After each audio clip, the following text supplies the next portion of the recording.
اگلا عمل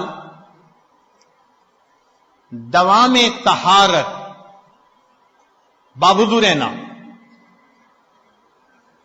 حدیث مبارکہ سنیے، شکا بعض الصحابۃ النبی صلی اللہ علیہ وسلم الفاقہ، بعض صحابہ نے نبی علیہ الصلوۃ والسلام سے فاقہ کی شکایت کی۔ نبی علیہ السلام نے فرمایا دم علی الطہارہ، تم باوضو رہنے کی کوشش کرو، یوسع علیک الرزق، اللہ تمہارے رزق کو وسیع کر دے گا۔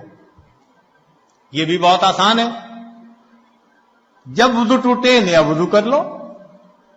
الحمدللہ جن لوگوں کی عادت ہے ان کی زندگی باوضو گزرتی ہے۔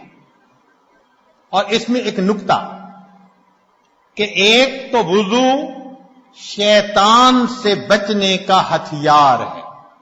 نبی علیہ السلام نے فرمایا الوضوء سلاح المؤمن، وضو مومن کا ہتھیار دشمن سے بچنے کے لیے۔ آپ باوضو رہنے کی کوشش کریں، اس ایک عمل پر آپ دیکھیں گے کہ شیطانی وساوس کم ہو جائیں گے۔ یہ باوضو رہنے کی برکت ہے۔ اور ایک دوسری برکت، نبی علیہ السلام نے فرمایا کما تعیشون تموتون، جس حال میں زندگی گزارو گے اسی حال میں موت آئے گی۔ تو جو زندگی بھر باوضو رہنے کی کوشش کرے گا، اللہ اپنی رحمت سے باوضو مرنے کی بھی توفیق عطا فرمائے۔ تو جو چاہتا ہے باوضو موت آئے، وہ زندگی میں وضو کا اہتمام کرے۔